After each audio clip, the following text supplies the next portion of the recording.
मैं ये सोच रहा था कि आप कश्मीर पर सुनना चाहते हैं या सुनने जा रहे हैं, तो मैं आपसे पूछना चाहता हूँ कि आप क्या सुनना चाहते हैं? कश्मीर फेमस क्यों है? और आपको क्या लगता है क्यों फेमस है? आपने सुना है कुछ? किस लिए फेमस है?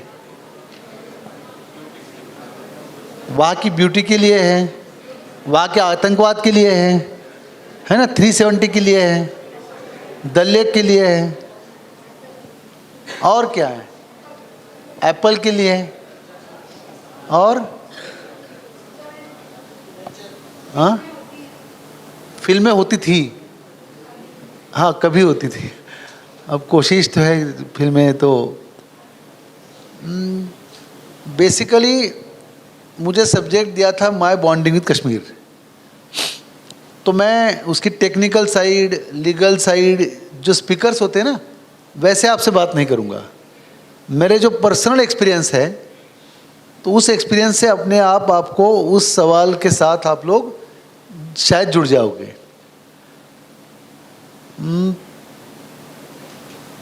जब मैं बहुत छोटा था, 10th 11th में, अब जब छोटे होते हैं, इस हमारी बाद वाली जनरेशन के आप लोग, तो आपके घर में नॉर्मल केस में माँ और पिताजी बच्चों को कहते हैं कि करियर आपको करना है।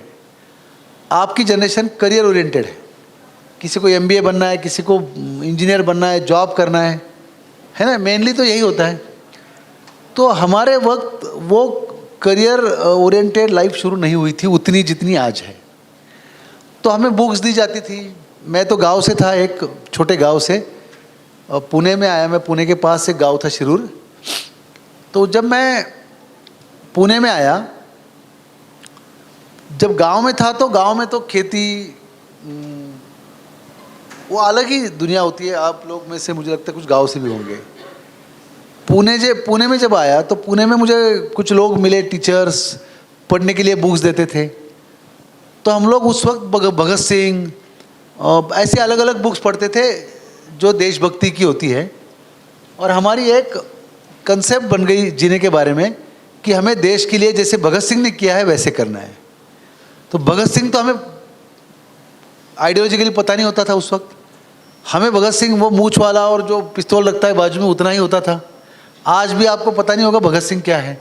हमें भगत सिंह उतना ही पता है, वो है कि 23 मार्च को शहीद हुआ, उसने गोली मारी जिसने लाला जी को लाठी मारी थी, और भगत सिंह एक देशभक्त थे। इतना ही हमें पता होता है।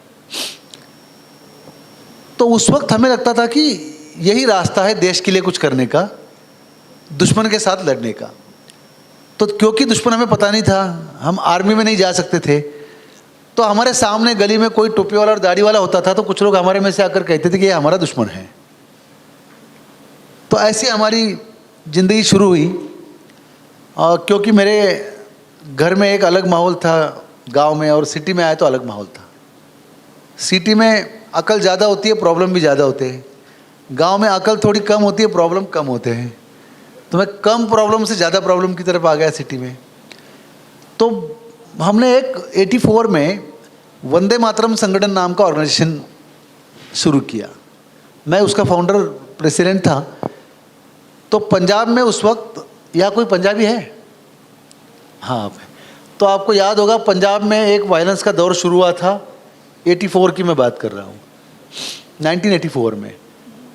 तो हमें लगा कि हम कुछ बोल नहीं सकते, तो एक पीस मार्च निकालेंगे और बात कुछ नहीं करेंगे। लेकिन एज ऐसी थी कि पीस मार्च में भी हम चिल्लाने लग गए, और नारा हिंदू सिख भाई भाई चिल्ला रहे थे।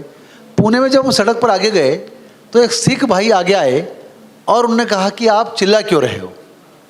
तो हमने कहा कि हिंदू सिख भाई भाई है। तो कहा भाई है तो चिल्ला क्यों रहे हो? तो मैंने कहा भाई है इसीलिए तो चिल्ला रहे हैं ना। तो उन्होंने कहा कि देखो, जो भाई होता है ना, उसको चिल्लाना नहीं पड़ता है। जो कस्तूरी होती है ना, कस्तूरी पता है आपको, जिसका स्मेल होता है जो, तो उन्होंने कहा कस्तूरी को कहना नहीं पड़ता कि मैं कस्तूरी है, कस्तूरी की स्मेल से पता होना चाहिए कि मैं ये कस्तूरी है। उनके कहने का मतलब ये था, और हमारी ज़िंदगी का पहला लेसन ये था कि चिल्लाओ नहीं, जो करना है कर कर दिखाओ। बाद में थोड़े आगे गए, पंजाब में वायलेंस था ही। जब पंजाब में गए तो एक गांव से, क्योंकि पुणे में जो लोग रहते हैं ना, इनको एक बड़ी अकड़ होती है, इनको लगता है कि दुनिया की सारी समझदारी हमारे पास है। तो हम भी जाके पढ़ाई करते थे, पूरी हिस्ट्री वगैरह पढ़ के। पंजाब में जब गए तो एक मार्च लेकर जा रहे थे रास्ते से, तो हम उसमें नारा दे रहे थे, देश की रक्षा कौन करेगा, हम करेंगे हम करेंगे। तो जो नॉर्मल केस में मूवमेंट करने वाले लोग होते हैं ना, इनको लगता है कि जो कुछ सारा दुनिया में अच्छा करना है वो हमारे सिवा कोई नहीं कर सकता। और कहते वक्त ये कहते कि सारे देश की आवाज़ हम लोग ही है ना। लीडर आपने सुने होंगे, कोई एमपी होगा तो कहेगा मैं 10 करोड़ की आवाज़ बोल रहा हूँ, कोई कहेगा मैं 2 करोड़ की बोल रहा हूँ। तो हम भी वैसे बोल रहे थे कि हम ये देश की आवाज़ है, हम देश की रक्षा करने के लिए आए हैं। एक सरदार जी आगे आए, उनका नाम था सरबजीत सिंह भिंडर। उन्होंने कहा कि इस गांव से, उस गांव का नाम था फतेहगढ़ चुड़िया, डिस्ट्रिक्ट गुरदासपुर में है, पंजाब में। कहा कि आप तुरंत वापस जाइए, यहाँ बस से उतरकर मारा जाता है। क्योंकि बाल नहीं थे, तो पंजाब में तो बॉल नहीं, वो तो हिंदू, उस वक्त तो हिंदू सिखों में थोड़ी दरार भी आई थी। तो हमने कहा इतने अच्छे नारे दे रहे हैं, इतने भजन अच्छे गा रहे हैं, और आप हमें निकाल रहे हो। तो उसने एक सवाल पूछा, कहा कि आपके घर का कोई देश के लिए शहीद हुआ है? तो हम सारे साथियों से मैं पूछ रहा था, तो एक भी साथी के घर का कोई देश के लिए शहीद नहीं हुआ था। तो उसने जो जवाब दिया, उसने कहा कि हमारे यहाँ हर घर में एक जवान है या फौजी को हम मदद करते हैं। उस वक्त बॉर्डर नज़दीक थी गुरदासपुर से, तो हम फौजी भाई को मदद करते हैं। तो आप ऐसी जो बातें थी, धीरे धीरे हम रियलाइज़ करते गए कि हमारी देशभक्ति जो है, जो भी हमारी देशभक्ति की जो समझते हैं, वो हमें बोल कर नहीं कर कर दिखानी पड़ेगी। हमारा एक साथी 1988 में पंजाब में बहुत बड़ा बाढ़ आया था। तो उसमें से एक सिख यूथ को बचाते बचाते खुद भी उसमें शहीद हुआ। उसकी शहीद होने के बाद वहाँ के लोगों ने पूछा कि यहाँ अगर सिख मरता है तो उसकी अखंड पाठ किया जाता है, उसका भोग होता है। हिंदू मरता है तो रामायण का पाठ किया जाता है। तो हमने सोचा कि ये लड़का हिंदू है, लेकिन हमने कहा कि अखंड, वो बड़ा मिलिटेंसी उस वक्त ज़्यादा थी उस एरियाज़ में, बियास अमृतसर डिस्ट्रिक्ट में। तो हमने कहा कि हम अखंड पाठ जो होगा उसका करेंगे। तो एक दिन पहले जो बात छूटी थी, एक लड़का किसी को बचाने के लिए गया था, शहीद हुआ था। उस वक्त हमने एक मरजोड़ो शांति दल निकाला था कि जान पर उदार होने वाले यूथ का शांति दल। तो उस भोग को 20,000 से ज़्यादा लोग लोकल आ गए।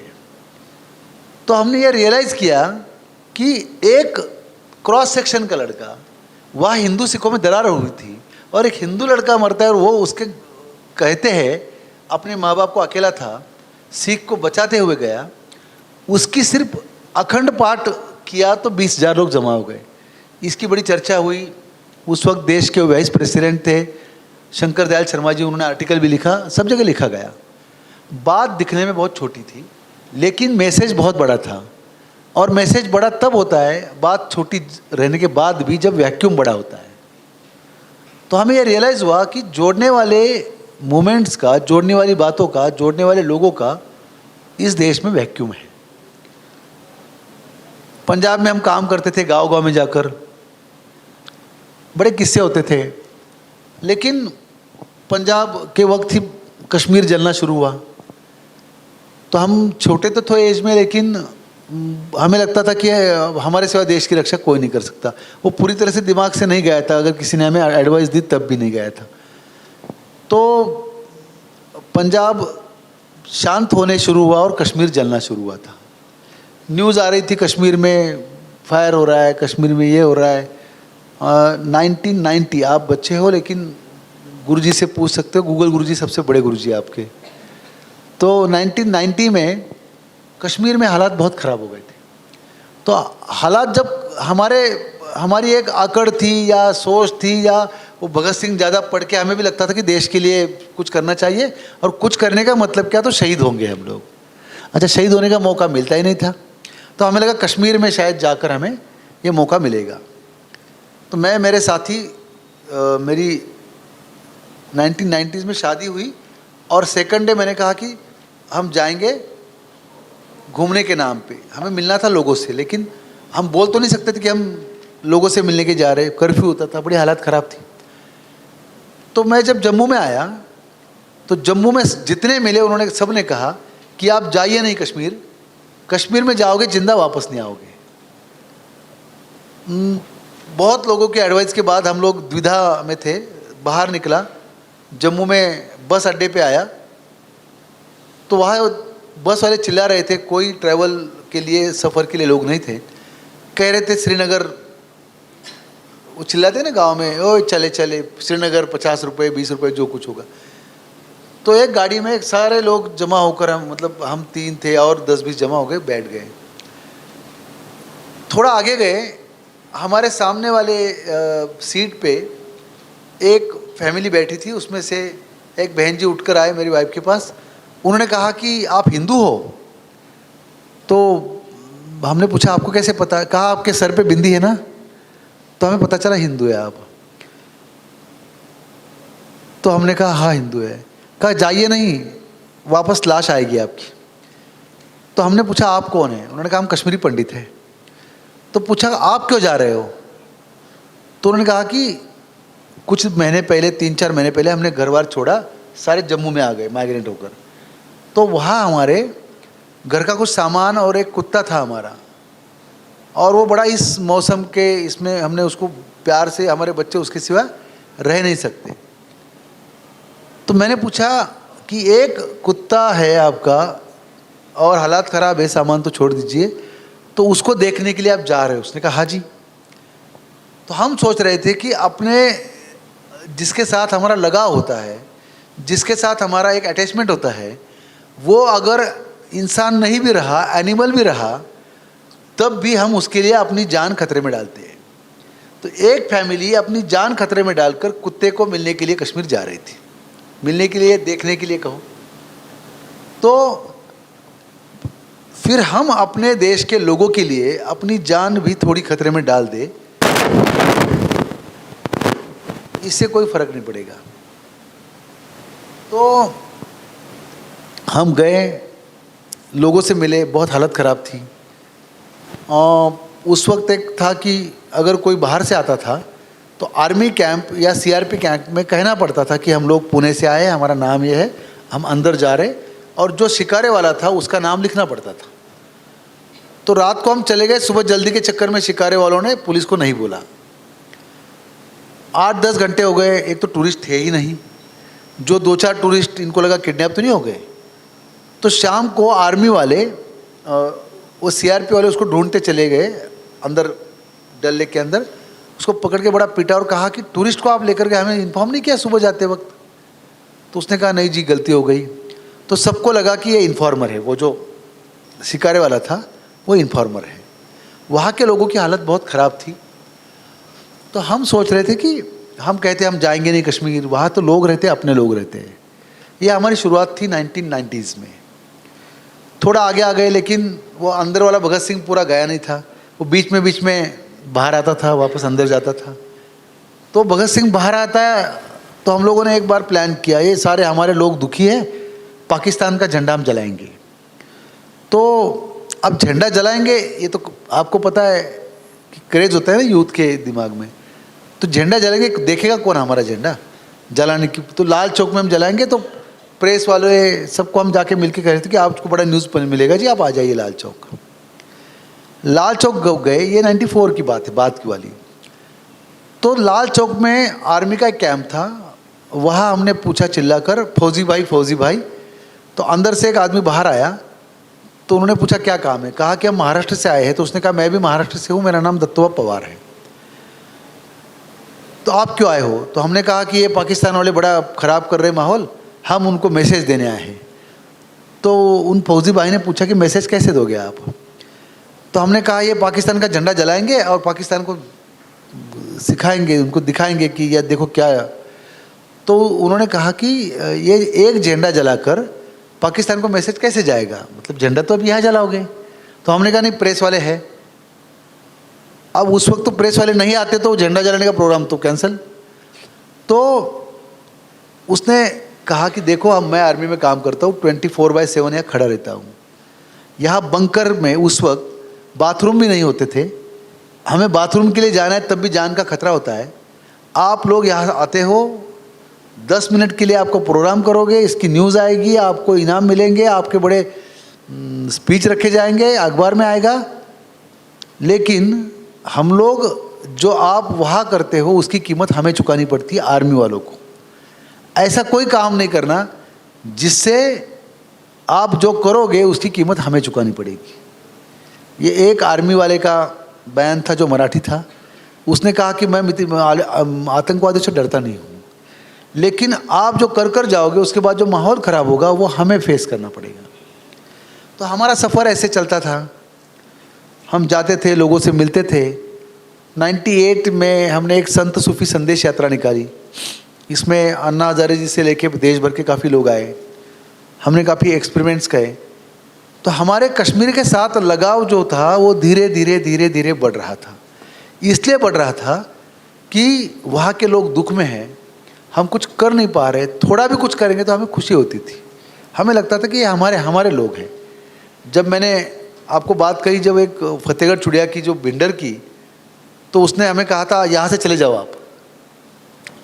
तो उस वक्त हमने कहा था कि अगर हमारी माँ बीमार होती है, भाई बीमार होता है, तो बेटा जब आता है तो इलाज तो डॉक्टर करेगा, लेकिन हमारे यहाँ माँ अपने बेटे को देखकर भी ठीक होती है। हमारा इमोशनल देश है। अमेरिका में माँ बीमार होगी तो बेटा कहता है ये सारा ख़त्म कर दो, मैं 2 दिन से आऊँगा। इमोशंस रहते नहीं वहाँ पर, मतलब एक कहा जाता है। तो हमने कहा कि आप हमारे भाई हो इसलिए हम आए हो। तो जो हमें जा कह रहा था शुरू में, वो कहा कि आपको कौन यहाँ क्या करेगा, हम देखेंगे अभी। तो ऐसे सारे किस्से लेकर मिलिटेंट वारदातें, हालात ख़राब। एक जगह फिर वो हमें किडनैप करने की कोशिश की गई। तो यूसुफ जमील नाम के जर्नलिस्ट आज भी है, उनका नाम अखबार में आता है, उस वक्त BBC के थे। फिर आर्मी ने हमें उठाकर वहाँ से बाहर निकाला, कहा कि आपको आज किडनैप होना था। 95-97 फिर हमने संत सूफी संदेश यात्रा निकाली। उसके बाद बीच में कारगिल वॉर हुआ। तो कारगिल वॉर जब हुआ तो सारा देश जवानों को मदद कर रहा था। तो सरहद नाम की हमारी ऑर्गेनाइजेशन ने तय किया कि देश जवानों को मदद कर रहा है, हम उनको मदद करेंगे जवान जहाँ रुकते हैं उसके इर्द गिर्द वाले एरिया जो है जहाँ पाकिस्तान के द्वारा नुकसान हुआ है, वहाँ के सिविलियन के लिए हम मदद करेंगे। ये मदद बड़ी मशहूर हुई, लोगों ने वहाँ एक्नॉलेज किया, चीफ ऑफ आर्मी स्टाफ ने उसको कहा भी। तो उस वक्त हमें कश्मीर में जब जाते थे तो एक बात हमेशा देखते थे कि लोग कहते थे अच्छा आप इंडिया से आए हो, कुछ लोग, सारे नहीं। हमें बड़ा बुरा लगता था।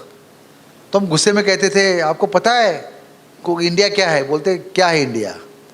तो हम कहते थे जो पैसे ना आपके हाथ में, 100 का नोट होता था ना, 50 का 100 का, कहते थे वो जो उस पर है ना वो नोट, वो इंडिया का है, वो जो गांधी है उनमें वहाँ से आए हैं हम लोग।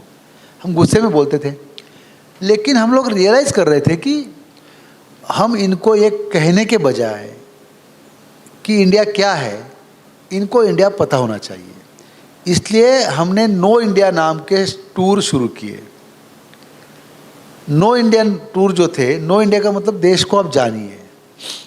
तो ये कश्मीरी बच्चे जब बाहर आने शुरू हो गए तो पहली बार तो इनको पता ही नहीं था कि घाटी के बाहर कुछ होता है।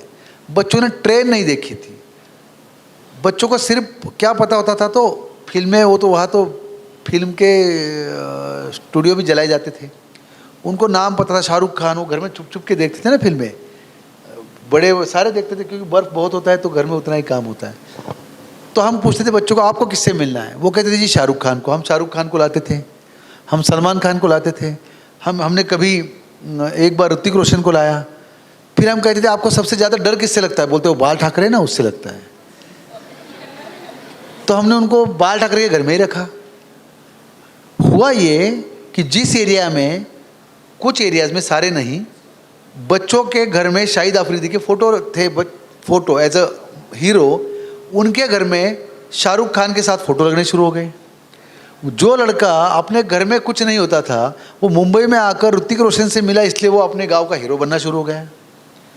तो हमें रियलाइज़ हुआ जिसको देश जोड़ना कहते हैं वो ज़रूरी नहीं कि हमारे भाषण से जोड़ा जाए, वो ज़रूरी नहीं कि हम कहेंगे देश एक है, आपको पता है हमारी संस्कृति क्या है, कुछ बोलने की ज़रूरत नहीं। हमारी एक्शन क्या है, वो जिसको देश समझता है उसको उसका हीरो बना दीजिए। वो क्रिकेट खेलता है, सचिन से मिलवा लीजिए। तो ये एक्सपेरिमेंट इतना बड़ा हुआ, नागपुर में भी हमने किया। नागपुर में आरएसएस, क्योंकि कश्मीरी मुस्लिम जो होते थे इनको लगता था ये आरएसएस वाले बड़े आतंकवादी हैं, तो हमने उनके घर में बच्चों को रखा, सारे आरएसएस चीफ से लेके सारे। उस वक्त सुदर्शन जी थे। तो बच्चे कहते ये तो लगता नहीं आतंकवादी है, जैसे हमने जितना सुना है उतने बुरे तो लोग हैं नहीं है। तो हमें रियलाइज़ हो रहा था कि सिर्फ मिलने से, बोलने से हमारी सोच अगर बदलती है तो पाकिस्तान या हमारे दुश्मन या कुछ भी जो एजेंडा वाली एजेंसीज है वो ये कहती है कि भारत खराब देश है, हम कहेंगे कुछ नहीं, हम दिखाएंगे कि ये खराब नहीं अच्छा देश है। और सिर्फ दिखाएंगे नहीं, ये देश अच्छा भी है और तुम्हारा भी है। इंस्टेड ऑफ हम कहते कश्मीर हमारा है, तो हमने कहना शुरू कर दिया भारत तुम्हारा है। 2 लाइन का फ़र्क था। अगर मैं आपके घर में आ जाऊं और कहूँगी ये घर मेरा है, आप गुस्से में आ जाओगे। लेकिन मैं कहूँगा कि मेरा जो गाँव है वो आपका है, तो आपको लगेगा कि ये लोग कुछ बोल रहे हैं। उसका असर इतना बड़ा शुरू हुआ कि नो इंडिया टूर पूरे देश में पॉपुलर हुए। बाल ठाकरे जी के पास जब बच्चे गए तो बाल ठाकरे जी ने पूरे प्रेस को बाहर, तो पूछने लग गए बच्चों को आपको हीरो कौन सा अच्छा लगता है। एक लड़के ने कहा शाहरुख खान, एक ने कहा सलमान खान, एक ने कहा आमिर खान। बाल ठाकरे बड़े गुस्से हो गए, बोलते मैं आपको हीरो का नाम पूछ रहा हूँ, सारे खानों का नाम बोल रहे हैं आप, कोई ऋतिक रोशन अच्छा नहीं लगता आपको।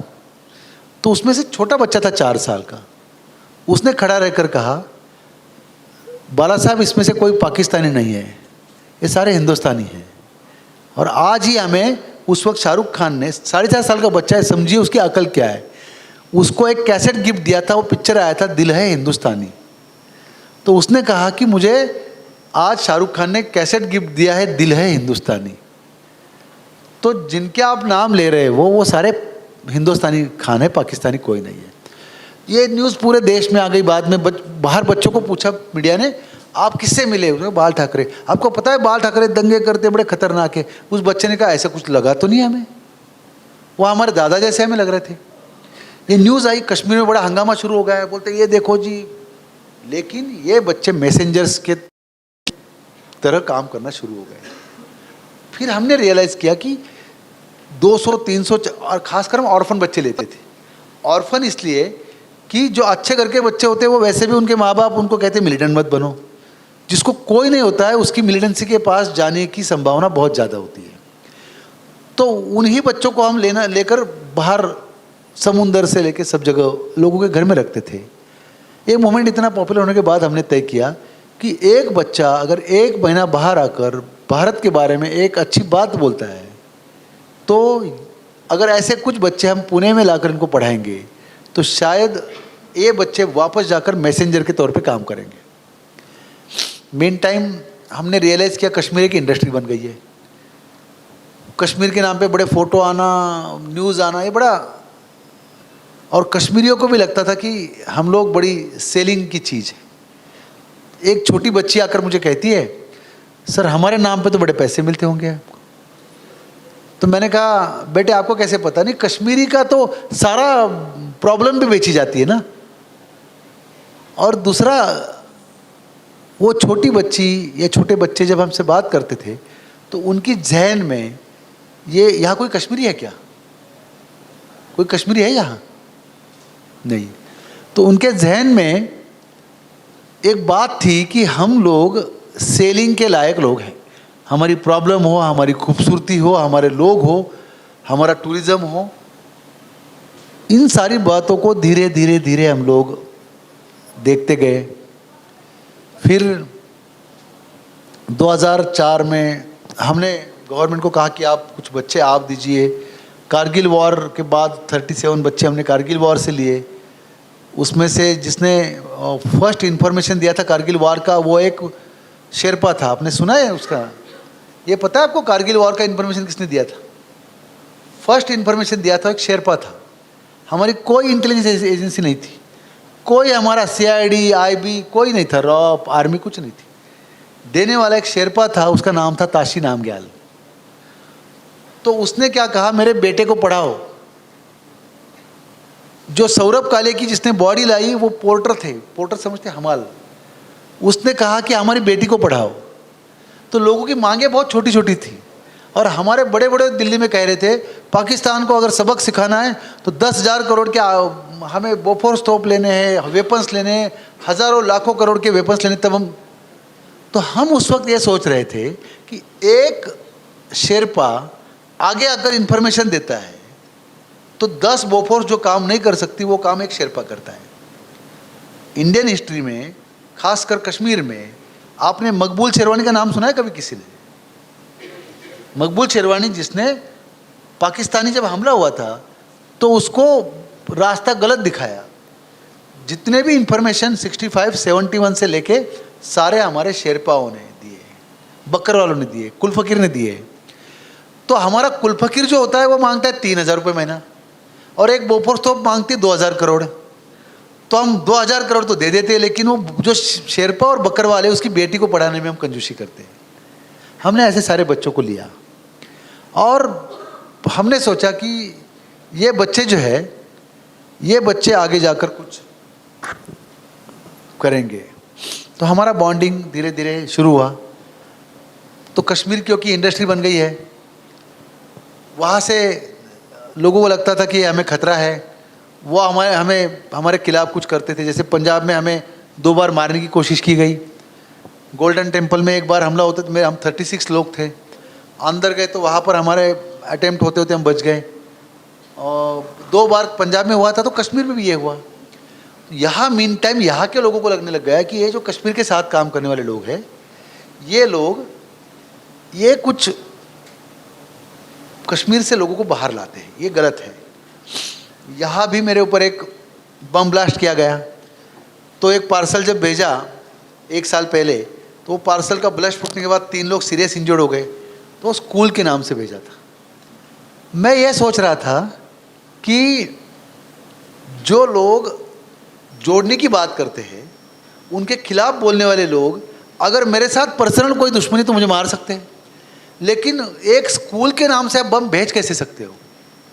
किसी हॉल के नाम से बम कैसे भेज सकते हो आप?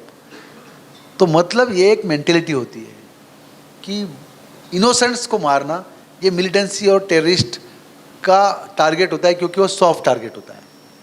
वो आज भी है। आज देखिए कश्मीर में 1 लाख से ज़्यादा लोग मर गए, लेकिन आज भी मिलिटेंट्स का हो या किसी एजेंसी का हो या किसी का भी सॉफ्ट टारगेट होता है इनोसेंट लोग। लेकिन वहाँ के इनोसेंट लोग कैसे जीते हैं, उनकी ज़िंदगी क्या है? मेरे पास एक जोगिंदर सिंह नाम का लड़का है, उसके घर के 15 लोग मारे गए। अगर मैंने उसको कहा महाराष्ट्र के किसी आदमी ने पार्टिसिपेशन भी किया होता कारगिल वॉर में तो उसको 1 करोड़ का फ्लैट मिलता, लेकिन ये जोगिंदर सिंह, इसके घर के 15, आप जाके गूगल पे देखिए, जोगिंदर सिंह डोडा से है। जब कारगिल वॉर चल रहा था तो वो लड़का अपनी ज़िंदगी की लड़ाई लड़ रहा है, छोटे छोटे जॉब मांग रहा है। उसका भाई गोली उसके चेस्ट से यहाँ से पीछे चली गई, वो बेंगलोर में आज भी वेटर का काम करता है। तो शहीद होने वाला कोई भी हो, चाहे वो पुलिस में हो, चाहे सीआरपी में हो, चाहे आर्मी में हो, वो तो अलग नहीं होता ना। शहीद तो शहीद होता है। और मरने वाला जो होता है वो चाहे कोई भी हो, उसकी माँ के जो आंसू होते हैं वो तो आंसू होते हैं ना माँ के। तो इस लाइन पे जब हम काम करना शुरू हो गए तो हमने रियलाइज़ किया कि अब देश को जोड़ने वाली बहुत बातें कम रही है, उसमें मेनली म्यूज़िक रही है। जैसे मैंने शुरू में कहा कि क्रॉस, जब हमारा एक लड़का हिंदू शहीद हुआ और जब हमने सिखों का किया तो 15-20 हज़ार लोग आ गए। पूरे देश में वो चर्चा हुई कि जहाँ 200 लोग नहीं जमा होते, भाई भाई के लिए नहीं आता, वहाँ 20,000 लोग जमा हो गए थे 30 साल पहले। 1988 की बात कर रहा हूँ मैं। आज हमारे वहाँ एक शमीमा अख्तर नाम की कश्मीरी मुस्लिम लड़की है, उसने 4-5 महीने पहले एक पसायदान गाया। पसायदान पता है आपको? संत ज्ञानेश्वर जी का। वो एक कश्मीरी मुस्लिम लड़की पसायदान जब गाती है उसको 25 लाख सीट मिले। लता मंगेशकर को 24, उसको 25। एबीपी माझा के फेसबुक पे 13 लाख, अलग अलग जगह। तो पुलिस ने लिखा कि देखो एक लड़की आकर एक गाना कहती है और लोगों में जोड़ने की मूवमेंट शुरू होती है। तो ये एक लड़की आई इसलिए नहीं हुआ, ये हुआ हमारे खून में जोड़ने वाली बात है। तो जो हमारे अंदर बात है वो अगर ठीक हुई तो हमारी एम्प्लॉयमेंट से लेकर सारी प्रॉब्लम जो है वो रिलेटेड है मिलिटेंसी से। अब कश्मीर पर बोलूँगा तो बहुत बोलने जैसा है। मैं एक बात कह के रुकता हूँ, आप 2-3 सवाल में जवाब दूंगा। आफ्टर 370 वो निकाला कि नहीं निकाला मेरी खुद की सोच अलग है, लेकिन अगर निकाला भी है तो कम से कम इसको अपॉर्चुनिटी समझ के कश्मीरियों को मेन स्ट्रीम के साथ जोड़ने के लिए हमें आगे आना चाहिए था। वो हुआ नहीं। हम बोलते बहुत हैं, हम करते बहुत कम हैं। स्वामी विवेकानंद जी कहते थे कि 100 यूथ दीजिए मुझे तो मैं पूरे देश को चेंज कर सकता हूँ। आज हर कॉलेज में 100 यूथ तो हर रोज़ ओथ लेते हैं हम देश को ठीक करेंगे। देश ठीक नहीं होता है। क्यों नहीं होता है, इसकी ज़रूरत है काम करने की। तो सरहद एक कोशिश कर रही है। आज हमारे पास 150 बच्चे हैं, हमने 185 है, 150 कश्मीर से है। हमने कोई फॉरेन फंडिंग नहीं लिया, कोई गवर्नमेंट फंडिंग नहीं लिया, क्योंकि सबको लगता है कि एनजीओ भी एक इंडस्ट्री बन गई है, एनजीओ में भी गवर्नमेंट आता है। तो हमने एक कोशिश की, जो आज हम लोग ऐसे मोड पे है कि हमारा बॉन्डिंग इतना मजबूत बन गया है कि हमारे कश्मीरी बच्चे जब हम जाते हैं, कभी मेरी वाइफ जाती है तो उनकी सिक्योरिटी कश्मीरी बच्चे करते हैं। अगर मिलिटेंट का हमला होने वाला रहा तो ये बच्चे कहते कि आप चले जाओ, जो हमला हुआ तो हमारे ऊपर होगा। जब 370 का आया 5 अगस्त को, तो मेरी वाइफ और 11 वो हर बार लोगों के घर में जाते हैं, तो उन्होंने कहा कि हम मर भी गए तो चलेगा, लेकिन आपको नहीं रुकना है। उन्होंने वहाँ से बाहर भेजा। ऐसी बहुत अटैचमेंट्स हमारे बच्चों के साथ हुई है। पुणे में सरहद काम करती है। अब कश्मीर ऐसा सवाल है, ऐसे इसके प्रश्न हैं, इतने एंगल्स है, मैं सारे एंगल के साथ तो बात नहीं कर सकता, टाइम भी कम रहता है। तो मुझे लगता है कि जो मैंने कहा, मैं एक इमोशनल अटैचमेंट है मेरी इस सब्जेक्ट के साथ। मेरी एक बुक भी है, बॉन्डिंग इन कश्मीर, में 1-2 कॉपीज़ आपको दूंगा, वो आपको लाइब्रेरी में रख सकते हैं या आप इसको पढ़ सकते हैं। वो भी पूरी लिखी नहीं, क्योंकि हम पूरा सच बोल नहीं सकते, झूठ तो बोलना नहीं है। तो मैं इतना ही कहूँगा कि ये जो कारवा हमने शुरू किया है वो बहुत बड़ा बन रहा है और ये असर कर रहा है, एक पॉजिटिव असर। तो आपके दिमाग में कुछ सवाल होंगे कश्मीर रिलेटेड तो आप पूछ सकते हैं। मुझे लगता है 2-3-4 सवाल आप पूछिए, मैं उसके जवाब। सबसे पहले तो आपको बहुत साधुवाद देना चाहता हूँ। Heads off to you for your work, और इतने ख़तरे में जो आपने काम किया। कश्मीर के इतिहास को पढ़ता रहा हूँ, 370 पर भी 35 पर बड़ा एक्टिव रहा, और सच में आपका जो वहाँ रोल है ये काबिल तारीफ़ है। अब वहाँ पर एक बहुत बड़ी समस्या ये है कि रिहैबिलिटेट लोग करना चाहते हैं, और वहाँ 2 ग्रुप्स काम कर रहे हैं। आप एक ब्रिज बन रहे हैं, ये बहुत बड़ी बात है, लेकिन ब्रिज का जो दूसरा सिरा है ये मिलिटेंट्स के पास में है, या कहें तो, और ये भी एक मिलिटेंट नहीं, आप तो जानते हैं 36 टेररिस्ट ऑर्गेनाइजेशंस हैं जो वहाँ पे काम कर रहे हैं। तो ये जो ब्रिज आप या आप जैसे और चंद लोग जो काम कर रहे होंगे, तो आपको क्या लगता है कि क्या ये दोस्ती होगी फिर से? क्या हमारे लोग वहाँ जाकर पुनः बसेंगे? क्या ऐसा वहाँ कोई वक्त आएगा जब बिना मिलिट्री के और सरहदों पर अमन चैन होगा, वहाँ पर सर्जिकल स्ट्राइक दोनों तरफ से होनी बंद होगी? ऐसा कुछ होप आपको दिखती है? लोगों का क्या परसेप्शन है वहाँ? देखो, कश्मीर की जो समस्या है वो 48 की नहीं है, ये हज़ारों साल पुरानी है। कश्मीर ने 2000 वर्षों तक पूरी दुनिया का इंटेलेक्चुअल लीडरशिप किया हुआ है। ये ऋषि मुनियों की भूमि है। इसमें बहुत वर्जन्स है, मतलब यीशु ख्रिस्त जी ने भी वहाँ विजिट की थी, ये भी एक वर्जन है। उस पर मतांतर बहुत है। तो ऋषि मुनियों की जो भूमि है, तो सौंदर्य जो खूबसूरती होती है ना, तो जो खूबसूरत होता है तो उसकी तो गलती नहीं होती है। वो तो जब मतलब वो तो कहेगा ना कि मैं खूबसूरत हूँ, इसमें मेरी क्या गलती है। तो उसकी प्रॉब्लम खूबसूरती ये है, जो इंसान बहुत खूबसूरत होता है ना, वो बहुत लोगों को चाहिए होता है। तो मैं एक छोटा सा किस्सा कहूँगा। एक बार पुणे में एक ओलंपिक का मैच जीता था हॉकी में, तो जब टीम आई थी तो वो सब लोग चाहते थे कि ये टीम मेरे पास आनी चाहिए। तो 2-3 हज़ार लोग आ गए, तो जो 10-11 प्लेयर आए थे, तो 2 घंटे के बाद कोई मिल नहीं रहा था। हुआ ये था, जो प्लेयर जिसके हाथ में मिला वो उसको उठा के लेके गया। कहा कि ये बड़ा खूबसूरत है, इसने मैच जीता है। अच्छा, पूरा भी नहीं उठाया, एक पैर इसके पास, एक पैर उसके पास, एक हाथ इसके पास, ऐसे उठा के लेके गए। 10-20 साल पहले ऐसे होता था। कश्मीर की हालत ये हुई है। सब लोग कश्मीर को चाहते हैं, लेकिन लोगों को ये, हमें पता नहीं कश्मीरी क्या चाहता है। सबसे बड़ी प्रॉब्लम आज यह है कि हमें इस पर ध्यान देना चाहिए, कश्मीरी क्या चाहता है, तो आधी प्रॉब्लम सॉल्व हो जाएगी। और रही मिलिटेंसी की बात, दुनिया की हिस्ट्री में वर्ल्ड वॉर में भी जितने लोग नहीं मरे उतने कश्मीर मिलिटेंसी में मरे हैं। आप इमेजिन कीजिए 1 लाख लोग मरे हैं, तो इतनी बड़ी वो इंसिडेंस वहाँ हुई है, तो उसकी ट्रीटमेंट भी आपको अलग करनी पड़ेगी, रूटीन वाली नहीं। आपने इतना सुंदर काम किया वहाँ पर, आपने खुद नहीं सवाल किया, तो मैं जानना चाहूँगी कि कश्मीर सच में क्या चाहता है। यस, हाँ, ये कश्मीर हाँ, क्या चाहता है। हाँ, अब ये बात, कश्मीर के बच्चों को मैं घर में लेकर रखा, 12 बच्चे मेरे घर में रहते थे। छोटा बच्चा दूसरे को जब मेरे घर में शुरू में लाया, तो एक बच्चा दूसरे को बोल रहा था, ये जो सर है ना, ये बड़ा चालाक आदमी है। तो दूसरे ने पूछा क्यों? बोलता हमारे नाम पे तो बड़े इनको पैसे मिलते हैं। तो दूसरे ने कहा नहीं यार, पैसे क्या? बोलता नहीं, नाम तो मिलता होगा, शोहरत तो मिलती होगी। तो तीसरे ने कहा नहीं जी। बोलता नहीं नहीं, खुशी तो मिलती होगी। तो हमारे लिए कोई भी दुनिया का इंसान सेल्फलेसली काम नहीं करता, ये कश्मीरियों की फीलिंग है। हमने ये दिखाने की कोशिश की कि हमें आपके नाम पर कुछ नहीं चाहिए। हमें कश्मीर को 80% सोशल वर्क नहीं चलता है, 100% चलेगा। तो हॉस्पिटलिटी तो कश्मीरियों के खून में है। कश्मीरी चाहता है उसकी जो इज्जत है, डिग्निटी। मैंने अभी मेरे पास एक है, जब 370 गया तो सारे बड़े लोग मीटिंगें कर रहे थे। मैंने कहा कुछ नहीं होगा।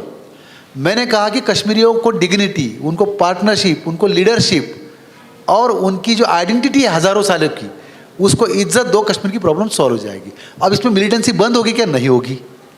देखो, उसकी जगह ऐसी कि मिलिटेंसी को हम डाइल्यूट कर सकते हैं। मिलिटेंसी, दुनिया में मिलिटेंसी कभी भी, खासकर कश्मीर की जो जोग्राफिकल जियोपॉलिटिकल सिचुएशन है, हम मिलिटेंसी का रेशो बहुत कम कर सकते हैं, ख़त्म नहीं कर सकते। कश्मीरी वैली के लोगों के अंदर, उनके डीएनए में दुनिया की लीडरशिप करने की कैपेसिटी है। उनको दबाइए नहीं, उनको लीडरशिप दीजिए, प्रॉब्लम सॉल्व हो जाएगी। क्या वो हिंदू कश्मीरी पंडित जो बाहर निकल गए उनको एक्सेप्ट करेंगे? वो तो उसके खिलाफ थे ही नहीं, वो तो एक पाकिस्तान का एजेंडा था। 90s में जो हुआ, पाकिस्तान का एक गेम प्लान था, क्योंकि जो बांग्लादेश बनाया था वो 4 कश्मीरी पंडितों ने बनाया था। एक इंदिरा गांधी खुद कश्मीरी पंडित थी, पीएन अक्सर, डीपी धर और ओएन कौल फॉरेन सेक्रेटरी थे। तो पाकिस्तान ने बहुत कोशिश की कश्मीर को तोड़ने की। अगर कश्मीर को जाना होता तो कश्मीरी पंडित 47 में भी 4% थे वैली में। As religious, geographical situation, decision लेने की पावर और एक मुद्दा था, वो अगर यूज़ करते तो कश्मीर भारत के साथ नहीं आता, कभी कश्मीर पाकिस्तान के साथ जाता। कोई कम्युनिकेशन हमारा था नहीं। हमारी जो जाते हैं जम्मू से, आप कभी गए हो तो आप देखिए मुजफ्फराबाद नज़दीक पड़ता है श्रीनगर से, लेकिन उसके बावजूद कश्मीर के लोग भारत के साथ रहे, क्योंकि उनका डीएनए जो है, कश्मीरियत जो है, कश्मीरियत है सूफीज़म, शैविज़म और बौद्धिज़्म का मिक्सचर है। और कश्मीरी पंडित जो है, उससे पहले भी ये बौद्धिज़्म का बड़ा सेंटर रहा है। दुनिया में बौद्धिज़्म जो गया अशोका के थ्रू, वो कश्मीर से गया है। शैविज़म का बड़ा सेंटर है। और जो शैविज़म है, कश्मीरी पंडित, आपने सुना होगा, मैंने इसलिए पूछा कोई कश्मीरी है क्या, ये दिवाली से ज़्यादा शिवरात्रि को मनाते हैं। ये पता है आपको? देखा है। ये शिवरात्रि होती है ना, ये शिव को मानते हैं। और शिव कहता है, शिव मूर्ति पूजा नहीं कहता है, शिव लिंग की पूजा होती है। शिव कहता है कि हर इंसान में भगवान है, सृष्टि में भी भगवान है, सब जगह भगवान है। एकेश्वरवादी है। इस्लाम एकेश्वरवादी है, शिव एकेश्वरवादी है, बौद्धिज़्म एकेश्वरवादी है, जैनिज़्म एकेश्वरवादी है। तो ये वहाँ सूट जब हुआ तो कश्मीरी पंडित उनका ही हिस्सा है। आप शेख अब्दुल्ला के जो दादा के पिताजी थे या दादा, वो सारे कश्मीरी पंडित ही थे। तो वो अलग है ही नहीं। जो सवाल है कि वापस वो दिन आएंगे कि नहीं, देखिए दिल्ली वाले और इंटरनेशनल जो हथियार बेचने वाले लोग हैं ना, कल को कश्मीर प्रॉब्लम सॉल्व हो गई तो हम हथियार लेंगे उनसे? आप मुझे समझाइए थोड़ा कि कश्मीर में शांति आ गई तो हमें 1-2 लाख करोड़ के जो वेपन लेने हैं वो तो कैंसिल करने पड़ेंगे ना। हम लेते क्या है? फ्रांस से क्या लेते, इसराइल से क्या लेते, अमेरिका से क्या लेते। आप इंजीनियरिंग के बच्चे कभी स्टडी कीजिए, हमने अनाज मांगा है, गेहूँ लिया है वहाँ से, चावल लिए, जॉब्स मांगे, हमने तो हथियार ही लेने हैं ना। तो हथियार बेचने वाले लोगों का भी रोल इसमें है, रिलीजियस लोगों का है बहुत। ये मल्टीपल एंगल से कश्मीर प्रॉब्लम को, कश्मीरी इज्जत में बट्टा लगाने वाले कौन लोग हैं, उनका आइडेंटिफिकेशन और उसके लिए सरकार या समाज के लोगों का क्या रोल हो सकता है। एक तो आप रोल अदा कर रहे हैं, आपकी ऑर्गेनाइजेशन अदा कर रही। इवेंट का टाइम खत्म हो गया, मूवमेंट का शुरू हुआ है अभी। अब कश्मीर में क्या होता है कि एक इवेंट हो गया, अखबार में आता है। अब आपने पहला सवाल क्या पूछा था? हाँ, नहीं, मैंने पहले इसका जवाब दिया था। मैंने कहा कोई खूबसूरत बहुत होता है ना, फॉर एग्जांपल कोई लड़की बहुत ज़्यादा खूबसूरत है तो सबका ध्यान तो उसके पास होता है ना, तो ये खूबसूरत होना उसकी गलती नहीं है। तो कश्मीर इतना खूबसूरत है कि जहांगीर नाम का एक राजा था, तो जहांगीर वो दोहराता था कि अगर फिरदौस बरोए ज़मी अस्त हमी अस्त हमी अस्त हमी अस्त, अगर पृथ्वी पर कहीं स्वर्ग है तो यहीं पर है। जहांगीर अपने पूरे स्टेट कश्मीर के लिए कुर्बान करने को तैयार था। मुगलों को कश्मीर चाहिए था, अकबर को कश्मीर चाहिए था, कश्मीर तो सबको चाहिए था। कश्मीरियों को भारत चाहिए कि नहीं, इसके लिए अगर काम करेंगे तो प्रॉब्लम, मैंने पहले भी कहा कि कश्मीरियों को फील आने दीजिए कि ये देश तुम्हारा है। 370 और 35 ये बहुत बड़े इशू नहीं है, क्योंकि 370 आया भी 35 है। अगर आपने स्टडी की है तो 1928 में टोटल लैंड होल्डिंग कश्मीरी पंडितों का था।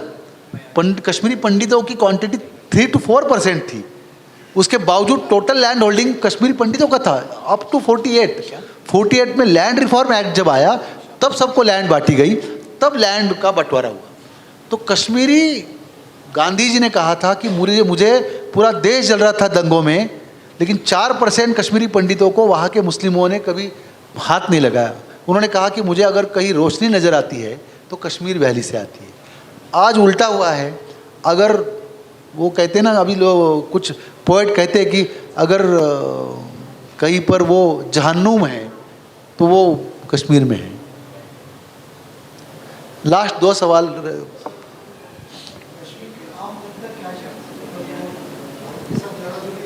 देखो, कश्मीर की आम जनता जख्मी है ना, तो जख्मी इंसान को पहले जख्म ठीक करो, वो तो आपके साथ आएगा ही ना। अगर आप कहोगे कि पहले मेरे साथ आओ फिर जख्म ठीक करूंगा, वो नहीं आएगा। आप जब ऑपरेशन करते ना डॉक्टर, तो हम क्या करते, ऑपरेशन के बाद उसको दूध देते, फ्रूट देते, उसकी रिकवरी करते ना जो नुकसान होता है ऑपरेशन के बाद। हमारी सिस्टम में ये प्रॉब्लम है कि हम ऑपरेशन करने के बाद नुकसान करने की कोशिश करते हैं। कश्मीर का 370 निकाला, ठीक है, निकल गया। निकलने के बाद हमने क्या की, बड़ी बड़ी बातें की, टीवी पर आया, कुछ नहीं हुआ नीचे। पुलिस के हथियार निकाले गए, 30,000 पुलिस के, जिन पुलिस इंफॉर्मेशन सिस्टम देने वाली एक ही सिस्टम है पुलिस। आर्मी कितनी भी आ जाए, आर्मी बेचारे जवान बिहार से जाते हैं, यूपी से, महाराष्ट्र से, उनको पता क्या लाल चौक पे सामने घर में क्या है।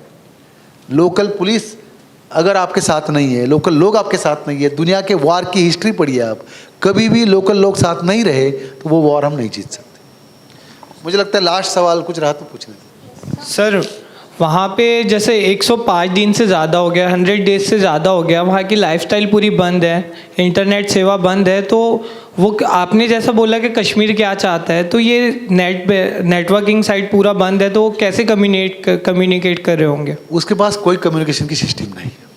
जब 5 अगस्त को 370 आया तो देखो बुरी बात क्या होती है, मैंने तो उस दिन भी बोला था, एक अनाउंसमेंट किया गवर्नमेंट ने कि सारे टूरिस्ट यहाँ से बाहर निकलो, सारे यात्री बाहर निकलो, सारे पढ़ने के लिए आए हुए बच्चे बाहर निकलो, सारे स्टूडेंट से लेके जो मजदूर होते हैं ना बिहार यूपी से, सब बाहर निकलो, और सिर्फ लोकल लोगों को बाहर नहीं जाने दिया।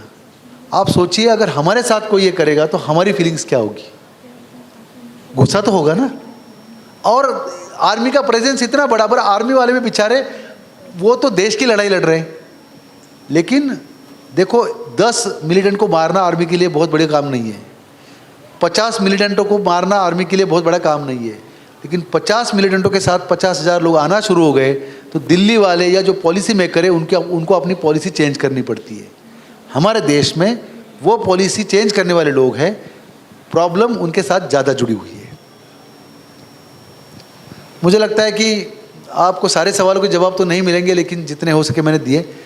मेरे पास 1-2 बुक्स है, मैं दूंगा आपको लाइब्रेरी में, या जैसे इसको आप कर सकते हैं। Yes, sir. Thank you so much, sir. On behalf of Orange City Literature Fest. Sorry, एक किस्सा सिर्फ कहता हूँ। कश्मीरी क्या चाहते के बारे में पूछा। मेरे पास एक लड़का था, वो याद आया मुझे अभी, आशिक नाम का। उसके पिताजी बहुत बड़े मिलिटेंट थे, बहुत बड़े। उसकी जब उसको इनकाउंटर में मारा गया तो 5-10 हज़ार लोग गांव के निकले, कहे कि हम आर्मी पे हमला कर रहे हैं।